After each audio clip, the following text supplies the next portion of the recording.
What's up, my wizards? It's Dev from Mtg. We like magic, and I'm here today to give you my top 25 Rivals of Ixalan cards. Now, here's a real quick thing before we start this video. If you watch this entire video and you don't see a card that you really like and you just want to like rage in the comment section, well, hold on. Hold on, Buster. You might want to check out the last video we did, the top 10 Rivals of Ixalan sleepers. Those are all cards that are under the radar, and your favorite card probably is in that video if it's not in this one. So, quick reminder, that video exists. But anyway, let's jump into things here with the honorable mentions first, and this time I'm just going to give it to the uncommons. Just the uncommons. There's a lot of really good uncommons in this set. To illustrate my point here, let's just machine gun through the best uncommons in the set, because there's a lot of them. For instance, Baffling End and Reckless Rage, these are both really cheap, standard playable removal spells that some decks are going to want. Just one red mana to take out a Glorybringer and everything under it, seems good enough. And Baffling End is probably exactly what the blue-white approach decks wanted. They've been dipping into red and black for Harness Lightning or Fatal Push a couple of times, and now they don't have to do that anymore. There's also Ravenous Chupacabra, which looks like one of the better uncommons in the whole set, definitely playable in decks with the Scarab God. Looks particularly scary with the Scarab God and Godpharaoh's Gift, but even in decks where those cards aren't a part of your game plan, the card looks straight up playable. There's also Thunderherd Migration and Thrashing Brontodon for the Dinosaurs decks. Brontodon doesn't even have to be in specifically a Dinosaurs build, This is really good right now. Even main deckable, I think, because it's got really good stats for its mana cost. Thunderherd Migration. If you're playing 20 plus Dinosaurs, it's very easy to fire this off on turn 2, and it's much more reliable than creature-based ramp that they can just zap. There's also Sky Marcher Aspirant and Daring Buccaneer. These are great one-drops for their respective tribal decks. Golden Demise is a pretty crazy, sideboard sweeper type option. Enter the Unknown is kind of an unknown, ironically. This is probably the most fringe uncommon that we'll talk about in these honorable mentions, but I still think this does a lot of work for 1 green mana, so it's on my radar. Silvergill Adept and Relentless Raptor are another two, crazy 2-drops for their respective decks, and Relentless Raptor pulls double duty in the Path of Metal deck. I think that's going to matter at some point in Standard. Legion Lieutenant and Merfolk Mistbinder are exactly the lords that their respective tribes wanted. And there's even a couple of commons I'll throw in at the very end here to close things out. There's Fanatical Firebrand and Dusk Legion Zealot. I like both of these, and I think they almost instantly become standard playable, and pauper playable for that matter. They could really impact a whole other format, so I like these a lot too. Whew, hope that was quick enough. We're probably, 12 minutes into the video at this point? But anyway, let's go ahead and actually get the countdown started with number 20. And number 20 was kind of tough because you're essentially just saying, like, what's the worst best card in the whole set? And I hate to have to give it to anything, but in this case, I'll give it to Wayward Swordtooth. Wayward Swordtooth is enough of a maybe that it could have made the sleepers list. Honestly, that's also what number 20 is on this list, is like, what didn't make the sleepers list? This is definitely a consideration in Standard. Even if it only drops you 1 extra land, it's not bad. Soaks up a removal spell. I mean, the floor on the card isn't too terrible, but the ceiling on the card is amazing. You get like 2 extra land drops out of it on the next 2 turns, and suddenly you're playing huge dinosaurs on turn 5, and you've got a 5/5 body you only invested 3 mana into. Just brick walls, any aggro decks or anything. I like a lot about the card. I'm keeping an eye out for it, but I'm not going to give it number 1 or anything. But I do think there's enough to say about the card to put it on the list. But number 19 is Champion of Dusk, because anytime a relatively efficient body draws you cards, you have to at least pay attention to it. And this will always, at the very least, replace itself in your hand.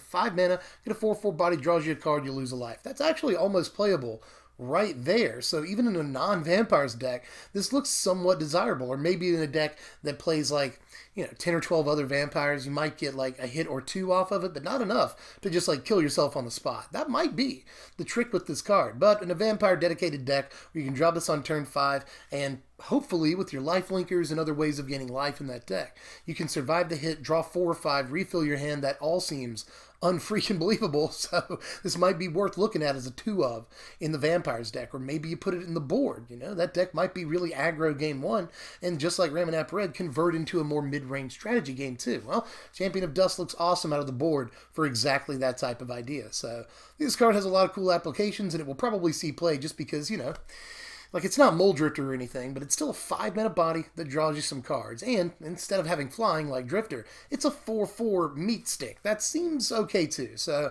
I'm not counting the card out. It looks pretty sweet.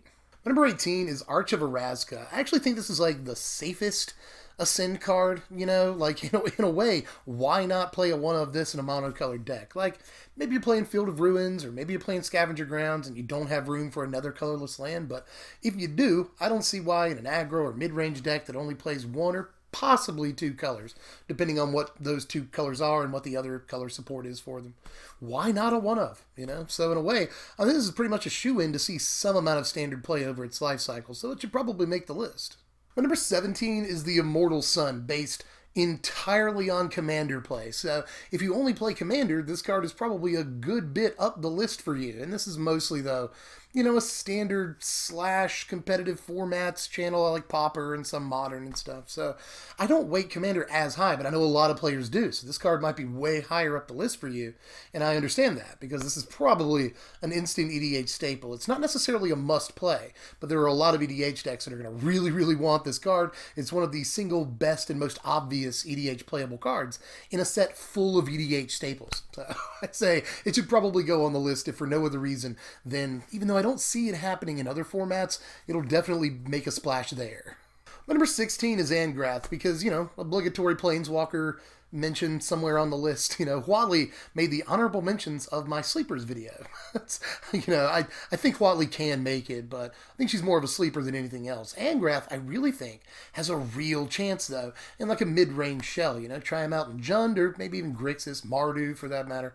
I've just named all the 3-color mid-range shells, but in like a Jund deck that's sort of rock-like in its form, I think this could work out. Now, you know, while we have Glorybringer in the format, it's probably a better 5-drop in just about any deck that can make double red. So I don't know if Glorybringer locks this card out of seeing play until Glorybringer rotates, but maybe. But even then, this card will still have like a year to make something of itself after Glorybringer rotates. So I think this definitely has a chance to be a real card at some point while it's in Standard. Number 15 is Radiant Destiny, for me at least. In Standard, this has the potential at least to be a better Always Watching. It's easier to cast. For tribal synergies, it's just straight up better, and it pumps tokens, which Always Watching could never do. I really like this in a couple of different strategies. This could go really well, maybe not as a 4 of, but maybe as a 2 of or so, in Vampire Tribal, where you can go like turn 2 Lord, you know, turn 1 1-drop, Sky Marcher, Aspirant, whatever, turn 2 Lord, turn 3 Radiant Destiny. And at that point, got a lot of options, you know. On turn 4, you can drop 2 2-drops, maybe one of them's another one of the 2-mana Lord, and then you just got a board full of 5 power guys. So Radiant Destiny looks like a pretty good card if you're just looking for another Anthem effect in the Vampires deck, but it's probably got applications aside from that too in Anointed Procession decks and other tokens builds. So there's a lot I like about this card. I think it should be on the list somewhere. My number 14 is a really specific card, but I like it nonetheless. This is Admirals Order right here. This card is specifically good at countering Settle the Wreckage, which might matter for a couple of decks, whether it's Merfolk or maybe Blue-Red Vampires. Blue-Red Pirates might want to use a card like this. Countering Settle the Wreckage is huge. Absolutely bonkers. And aside from that, it counters all manner of other combat tricks and other instant speed removal spells. And, you know, in a pinch, it's just a cancel, which is sometimes good when they want to cast Fumigate or something. So I like a lot about this card. I think it will end up at least in the sideboard of multiple, you know, aggro or tempo builds. For number 13, I really just want to cheat and say, like, all the Elder Dinosaurs. But if I had to give it to one, it would probably be Zetalpa for now. Just because I think Zetalpa is the one that sees immediate standard play in the blue-white, you know, Godfair's Gift deck. I think definitely at least a 1 of, possibly a 2 of in that deck, depending on if another card on this list makes that deck or not. We'll have to wait and see, but it definitely looks like an attractive option for that deck right now. If I had to give a runner-up, it would probably be Nizal. That's probably it, because I think that at some point in its life cycle, it will be the control finisher in the format. But that's not to say these other things are bad. I think Galta, especially, could be played in a number of different decks. I really like Galta. That's not to say that I don't like Italy. Italy looks fine, you know, if you can get a shot off with it, you know, but you have to give it haste. Not too hard to do in a Dinosaurs deck, I know. Don't hit me too hard, but this requires setup to really, really work, and I don't know if it's standard playable at 6 mana, but I'm willing to be wrong on that. And even Tetsamok. Tetsamok is easily the best of these Elder Dinosaurs in a limited environment, I'll say that, definitely. But as far as an environment like Standard, I'm not sure Tetsamok has the legs. It might. Again, I'm willing to be wrong on that, but if I had to give it to any of these, it would be Zetalpa all day with, again, a Nizahal chaser, we'll say. My number 12 is Deep-Root Elite, which I'm a little surprised by. Just as surprised as you, but I could probably say that for every entry from here on in. Again, this was a tough, list to number. And some of these, I am surprised at where they are on the list. And that's definitely the case with Deep-Root Elite. It just turns out that after some messing around, getting in the lab with Merfolk, this is a really good card. It's much better than Metallic Mimic even. When you cast it, it's a Merfolk. You can't say that about Metallic Mimic. As soon as it hits the battlefield, it's a Merfolk, but when you cast it, it's not. This card has the benefit of being one when you cast it for cards like Deep-Root Waters and stuff, so there's at least that. That's really important sometimes, and it gives you a lot more agency than a card like Mimic does, because you can put that counter wherever you want, and that choice is actually really, really important, more often than you might think. I think Deep-Root Elite is one of the main pieces that Merfolk deck needed to actually be a thing. This is a very powerful card, even if it doesn't look like it at first glance. Now, numbers 11 and 10 are both huge legendary creatures that I think are good commanders, but might have a chance in Standard. Starting with Azure. Azure, I'm not sure. Now, this is the other thing that could make it into the blue-white, Godfarer's Gift deck as a 1-of or 2-of. If this thing actually ends up being playable in Standard, you have the right things to protect it. In a control deck, maybe it's a decent finisher. You don't play it until you have the mana to, negate something, protect it in some way, shape, or form. I think this is actually a really good card as long as you can resolve it and attack with it at least once. Sphinx's Revelation is a ridiculously powerful card, and sure, it's not instant speed in this case, which really hurts, but it is stapled to a huge 6/6 with evasion. So, the chances that if you can swing with it once, you'll probably be able to swing with it multiple times. So, really like that about the card. If it makes it in Standard, it's probably going to be really good. So, let's look out for that. But if nothing else, this is a great Azorius commander. As a matter of fact, it's technically the Azorius commander.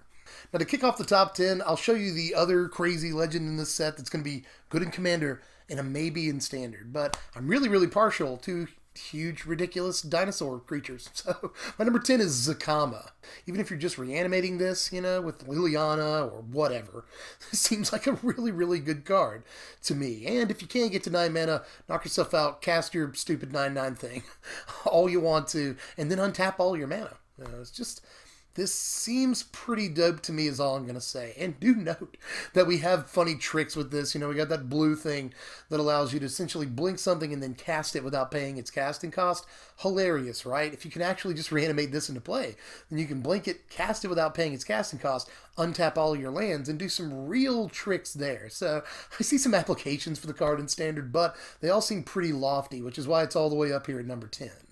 My number 9 is Madonnas Climb, another card that surprises me that it broke the top 10, but the card just looks too good in a lot of ways, In Sultai Constrictor decks, just any deck that carries Winding Constrictor, this looks awesome, In Blue-Green Merfolk, this might be a 1 or a 2-of in the main deck, or maybe a Stallbreaker out of the sideboard. That's a standard application for you right there. Even in, Teamer decks, this looks like it might get a 1-of, possibly in the board, and obviously, Blue-Green Pummeler decks are going to want at least a couple of copy this in the main, I would say. So there's just so many different broad standard applications for this card, and it would just end games completely and easily, I would say, especially in decks with Long Tusk Cub, Walking Ballista. There's 100 ways to flip this super easy the turn it comes into play, and it does something the turn it comes into play. Given that you have a creature, you at least get a +1/+1 counter out of it. So I like a lot about this card. I'm just as surprised as you are it's number 9, but there's just so many good things about it and so many decks it goes in that I'm pretty excited for the card. My number 8 is Rekindling Phoenix. This made it all the way up here on this list because low-key this looks like one of the best cards in the set. Now this is another one, just like a few, you may have noticed a trend here, that may have to wait, possibly, on rotation. When we can no longer play Hazoret in the 4-drop slot, this looks like a pretty good card. But I honestly think this isn't necessarily the same card as Hazoret. This too looks really, really good in a mid-range shell.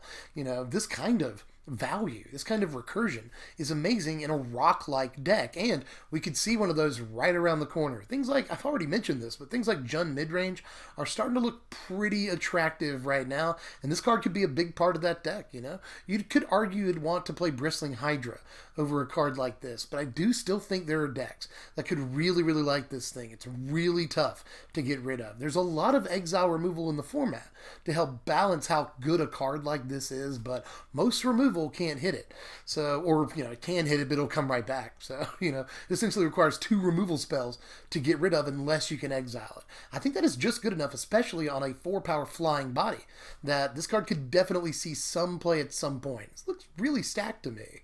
My number 7 is Twilight Prophet. This card is so good. As long as you can untap with it while you have Ascend. You have to wait a turn for it to be really good. And usually that's not great on 4-drops. Especially when we have other amazing 4-drops in the format. Like Hazoret, Bristling Hydra, everything else I've already mentioned. All the problems with Rekindling Phoenix are also the problems with this. But just like Phoenix, this could be an amazing 4-drop in a mid-range shell. You don't even have to play it in a Vampire's deck. Yeah, it could be played in a Vampire's deck. Don't get me wrong. You probably want Sanctum Seeker as your 4-drop in Vampires if you're going aggro with that deck. But again, just like Ram Red, you go mid-range out of your sideboard, and this card would be a big part of that in Vampires. But this could be in the main deck of many a mid-range deck. As long as you can untap on turn 5 with Ascend online, as long as you can pull that off, this card looks crazy. If you just get 1 or 2 draws from it, the card is extremely strong. So I love Twilight Prophet. I hope that it reaches its potential at some point, because its potential is obvious and extremely high. My number 6, all the way up here at number 6, I knew the card was going to be on the list, but it's a little surprising to me, is Direfleet Daredevil. Look at that. Number in the top 10. Direfleet Daredevil looks crazy to me. I know that it doesn't have Flash. Everybody that loves this card knows it doesn't have Flash. It's not Snapcaster Mage, but the card still looks playable in multiple formats. The only reason I could see this not seeing any standard play whatsoever, I think it will see some amount of at least sideboard play. I think that's a guarantee. Slam dunk. But look at Modern. Modern has all the targets you could ever want for this card, and even Vintage and Legacy have cards that this card really, really wants to target out of your opponent's graveyard. So I think this card has an insanely high ceiling. So I would go ahead and get a couple copies, because even if the card doesn't see standard play, it's possible it'll see play in other formats. The card is crazy looking to me, and I think a lot of people are sleeping on it or just poo-pooing it, not knowing how good it's going to end up being. My number 5, we're in the top 5 now, is Azores Gateway. This card looks unbelievable to me. The front side looks crazy because it's a low-cost artifact, a 2-mana artifact. Any single deck in the format can play. And the front half is crazy. You essentially just loot for a mana. You have to exile the card, but whatever, you loot for a mana. Any deck can play it, and it's only 2 mana to play. If that were the entire card, that would be a really good card, I think. But when you flip it over, not only do you gain 5 life, some people don't even read that part, but you gain 5 life, thus making the second half of the card that much better, because it'll produce that much more mana for you. Untap it, gain 5 life, and you can immediately tap it when it transforms. That's crazy. That's crazy.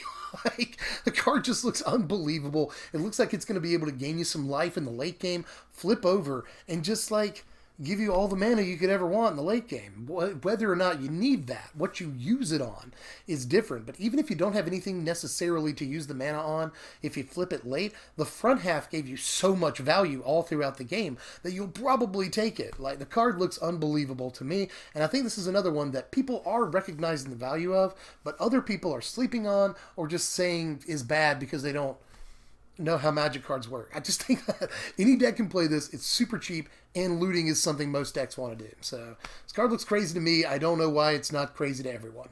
My number 4 is Slaughter the Strong, amazingly, all the way up here at number 4. Again, I'm just as surprised as you for these last 5 entries especially, but that's just how the list shook out. I rewrote it a million times. It's just how things shook out. And Slaughter the Strong is all the way up here because I think it's a really, really good tool against the teamer decks. If there's any one card in this entire set that's good against energy decks, it's probably this one.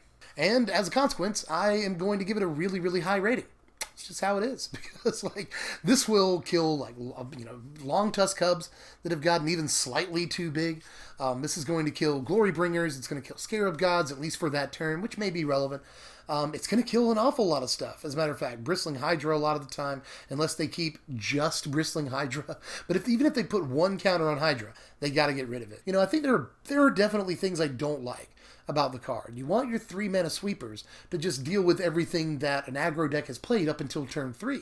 That's how we usually think of 3-mana sweepers. This does not do that. This does exactly not that. So that's kind of bad, but against mid-range deck, this is a mid-range sweeper in some ways that allows you to play a sweeper on turn 5 and still have mana left over, whether you're responding to their next play, like in the blue-white approach decks. I think this is a fine sweeper against, energy and other mid-range.